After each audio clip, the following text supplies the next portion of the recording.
Good morning and welcome to the Core Connection. I'm Mira Rubin here with you on Enlightened World Network.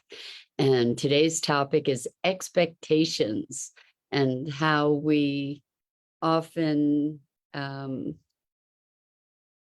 precipitate our experience through the expectations that we set without even knowing that we've set them. And so we're going to look at how we can employ curiosity to broaden our experience of the world and maybe move beyond expectations. So should be an interesting conversation. And good morning, Rosalind. Welcome. So good to have you here with us this morning. And welcome to everybody else who's joining us. Before we get started, let's take a minute or two to get present. So let's take a deep breath in through your nose and hold it. And imagine clean, crisp oxygen flooding your lungs, flowing into your bloodstream, nourishing all your cells, all your organs, bringing vital life energy to your body and being, and activity, fatigue. And now let's take another deep breath in through your nose and hold it. This time, imagine brilliant, bright light lighting you up from the inside out, illuminating, electrifying, and energizing all your cells, all your molecules, your electrons, creating a brilliant beam of light and energy from your heart out into the world. And as you exhale any remaining tension, stress, negativity, fatigue. And now let's press our palms together. Vigorously rub your hands together, feel the friction, the temperature, the pressure, the motion, and the tickling and tingling when you stop. And allow all those sensations to bring you present right here, right now, into this remarkable physical form that enables you to experience life. Welcome, welcome, welcome. Okay, so we are talking about expectations. And when we set expectations, there are ways that are more positive than others to set expectations. Most often, we set expectations without even knowing that we're doing it. And thereby, we end up setting ourselves up for disappointment potentially, and also a limited experience, because with our expectations, we're kind of creating a container, which can be a beneficial thing at times.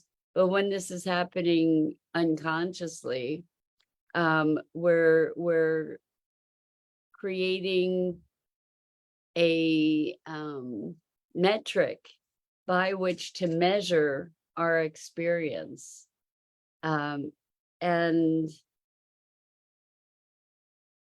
there are a couple of things about that metric. Either the experience is going to exceed your expectations, or it's going to not meet your expectations, or it's going to meet your expectations. Now, the thing is, expectations can be a self-fulfilling prophecy, where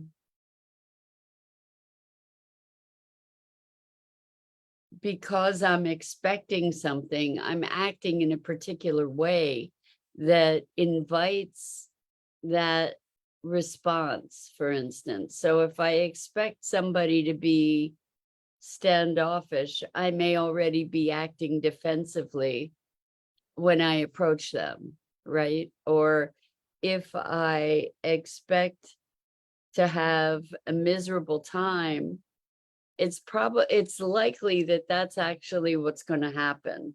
It doesn't mean it's absolutely going to happen, but it's probably likely, because I'm already bracing myself for that. So in a way, it's a self-fulfilling prophecy. When it also sets us up in a place of comparison, to compare what we're thinking of, what we're preempting and then what actually manifests. So in a way, it's creating blinders for us because we're just sorting for, we're looking for the comparison or the outcome related to our expectations, which means that we might miss all kinds of peripheral information or opportunities, right? So what I want to talk about is not only the limitation of expectations, but the benefit of curiosity, perhaps, rather than expectations. Because if we go into a situation being curious, then we're like a broader receptor. We have a broader capacity to recognize other input that opportunity might present. So this is where intentionality comes in, the intentionality being curiosity, or intentionality creating an open space, or creating a sense of connection, with the intention of something that creates a life-affirming container. So as I'm thinking about expectations, oftentimes, if you're teaching a course, you want to set expectations or manage expectations. And what that means is you kind of want to set a container,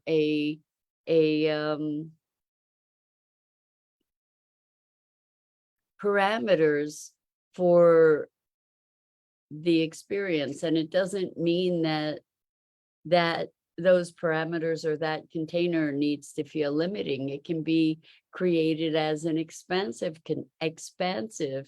container where you can invite people to participate in a broader way. You can invite people to express themselves.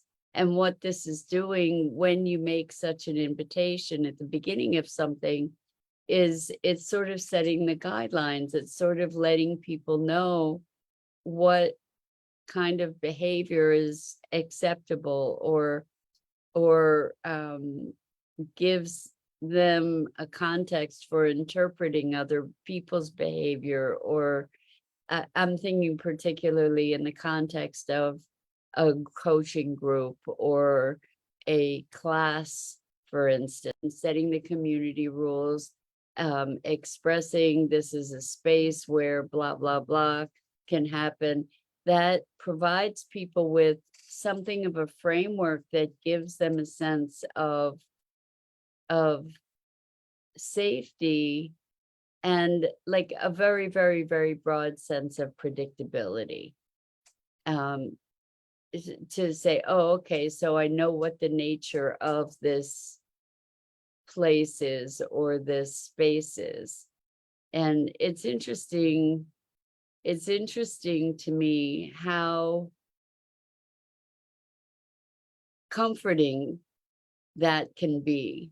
So on the one hand, having expectations can limit our experience. On another hand, when we create a container, when we set expectations or set parameters, or give some kind of structure to a container, that can be so empowering, because then we know what the culture is that we're walking into. We know what the guardrails are. It's interesting. I've been engaged with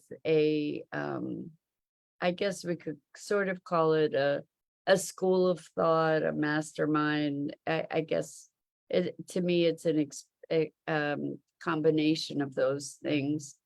But the thing initially in my engagement, I was pretty reticent because I was unfamiliar with what the rules were, what the expectations were, what the culture is, what the processes are. And that gave me a lot of pause. It gave me, or in response to that, had some, um, I recognized some defensiveness in myself, some protection to like be trying to feel my way forward in the dark is what it felt like. And you're feeling your way forward in the dark in an unfamiliar place, it there, for me anyway, is some anxiety, right? A little bit of anticipation, or it's not, unfortunately, or maybe fortunately, it's not pure curiosity. It's not like a lighthearted curiosity. It's a little bit of trepidation, like, is it safe kind of thing that I noticed in myself. And when I read something that talked about the intention of this collective space, I felt great alignment with that, and that shifted or as a result, I shifted my way of being to feeling more at ease, more comfortable, um, more welcome to express my, I'm so sorry. I have an emergency with my cat, and I have to take this call. So I'm going to mute myself for a minute. Hello, this is Mira.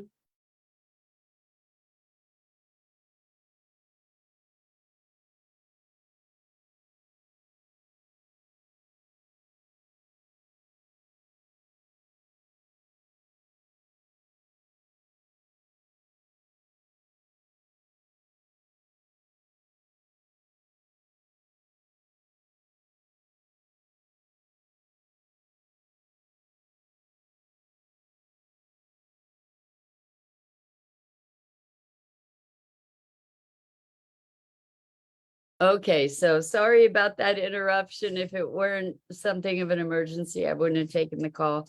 So my cat is an aging girl. She's going to be 17 in November. And she goes through these phases where she doesn't eat and she throws up. And I'm going to be going out of town. So you'll be having replays Thursday, Friday, and Monday.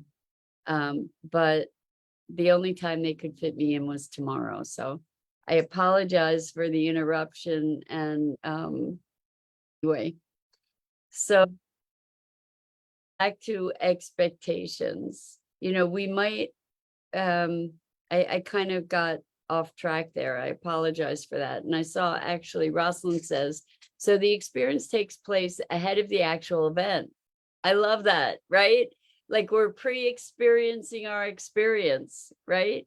And Rosalind goes on to say, by doing this, limits us to pay attention to what we are expecting to happen instead of allowing the actual experience to unfold. That's exactly the case, because we've preconditioned ourselves to be sorting for something that is aligned with or misaligned with our expectations.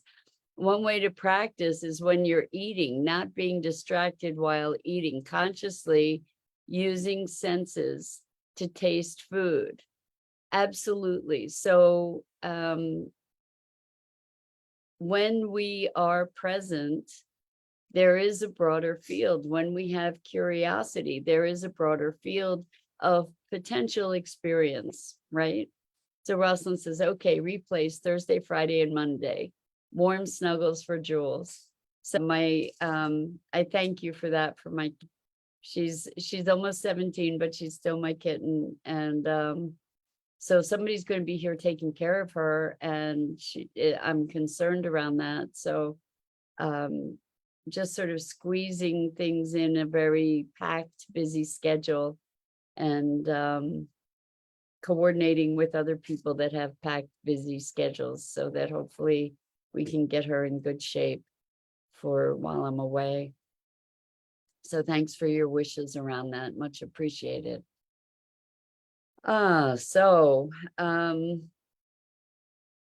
This conversation around expectations has arisen because I'm going to a retreat, and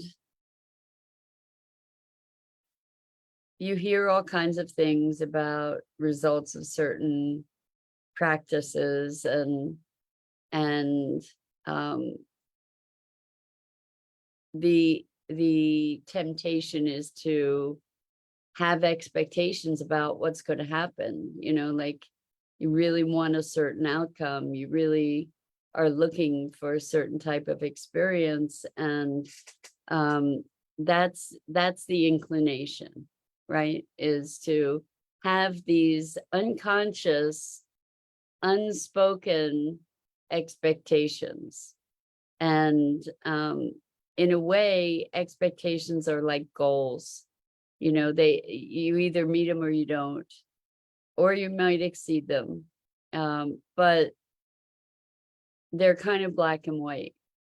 And with intentions, there's a different space, there's a different expansiveness about that experience. So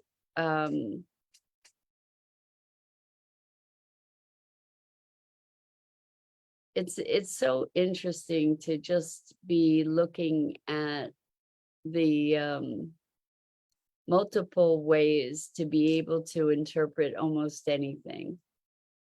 I find it fascinating. So, like, you hear about a restaurant, you hear it's a really great restaurant, so you're going, and maybe you have a really high bar. There's someone in my family who is the critic, or has historically been the critic. And so they would go to a restaurant where they were told it was a great restaurant, and they might find a spot on a fork, or a napkin that wasn't folded properly, or the service took a little longer than expected. And those things would be the things that made the experience not meet their expectations, so that it would be a disappointing experience, despite the fact that the food was exceptional, the environment was beautiful, whatever, all these other things that were perfect and marvelous would be marred and discredited almost by these other small things that that impacted the experience. And so the things that were wrong, powered all the right, and made it a less than stellar experience. I guess in a way, we're looking at the same phenomena that impacts glass half empty, glass half full. It's the same glass, it's the same amount of liquid in the glass. And we could be looking at the glass and saying, oh, the glass has an equal amount of water and space in it, right? But we'll tend to interpret instead, it's half empty, it's half full. And some of us go into experiences with positive expectation, expecting things to be great. And then even if there are stumbling blocks along the way, we tend to focus on what's great, and others of us tend to focus on what's wrong. And, I had considered talking about complaining this morning and how it for some people, and maybe we'll visit that another time, but it's like, what is up with the complaining thing? And what is up with the need to be the critic, um, and to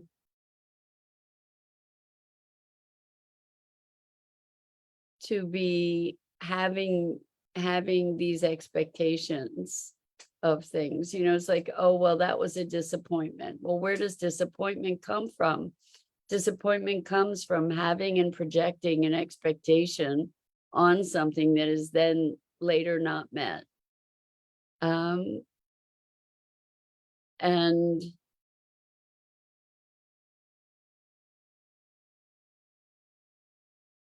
I recognize the importance of boundaries, and I really don't like that word, but I recognize the importance of guidelines or guardrails. And at the same time, we don't want to corral ourselves into a space that is so confined and confining that we limit the richness of our experience to a point that it is stifling, right? Or even to a point where we're missing so much of the richness of life. So anyway, this is all about expectations. And what if we live in, I don't know what to expect. I don't know what to expect. I can guess that this, that, or the other thing might happen. It would be awesome if, or I hope it's not, or, like all of that is projecting us out of the moment. So it brings us back to your comment, Rosalind, when you say, so the experience takes place ahead of the actual event, which limits us limits us from being present to the actual event.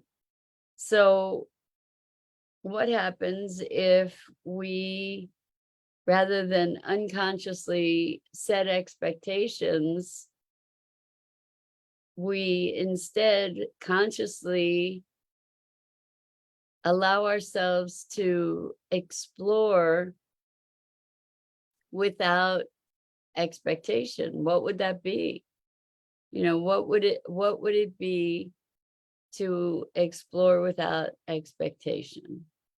To maybe live in intention, which is a way to focus our presence and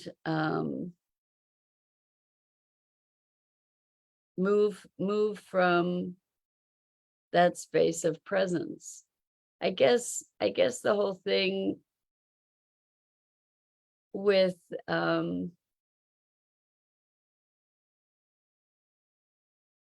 expectations and containers is there's a huge value to container, right? Like to saying, okay, we are setting a safe space here. We are setting a space where these are the agreements that we are going to collectively abide by. And I guess the question is that setting expectations? Or is that then saying, and within this container, we don't know what will unfold. So we are setting, in that example, we're setting an expectation of safety. We're setting an expectation of community and compassionate listening, for example. And then within that, there's infinity. So this is actually, as I'm talking about the polarities of these two things, it's reminding me of Zeno's paradox, where here's a distance from A to B, and you can cut that in half, and within that half, there's an infinite number of spaces, right? An infinite number, and you can cut that in half, and there's an infinite number of spaces, and you can cut that in half ad infinitum to where you can never get from here to there. That's kind of Zeno's paradox. But what it brings to mind is that within the containers that we set, there's infinity. Within the limitation that we define for ourselves, there's infinite possibility. And this is something that I've explored a lot when working with different doctrines or whatever around food, or different schools of thought, like macrobiotics, vegetarianism, veganism, raw foods. Within those constraints, gluten-free, whatever, within the constraints, there are an infinity of possibilities that can be explored and potentials. And so maybe that's this story with expectations, is if we can meter our expectations to be broad enough, and maybe is expressing an essence of experience rather than the details of it, like whether the napkins are folded properly, for instance, at a restaurant, and to make it an enriching evening, for instance.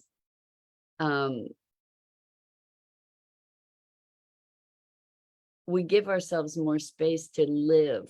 We give ourselves more space to breathe, more space to truly experience the richness of life. And so really what this conversation is about is to have a look at places that you might have expectations that you're not even aware of, to bring those expectations conscious, so that then you can deal with them responsibly. Right. And we often have expectations of others, and without their agreement, right, without their alignment, and it's often a cause for friction and disappointment. And so maybe bringing those expectations conscious, maybe that's what this is all about, is to really just look at what our unspoken expectations are, and as we bring them conscious, we can then interact with them in a more mindful and present way. So anyway, that's it for today. I so appreciate your going through this roller coaster and loop-de-loops with me to just explore these ideas. I'm Mira Rubin. This is the Core Connection, and I go live here each weekday morning on Enlightened World Network and Enlightened World on Enlightened World Network Facebook page and YouTube channel at 9 a.m. Eastern. And I invite you to check out the other awesome programming on Enlightened World Network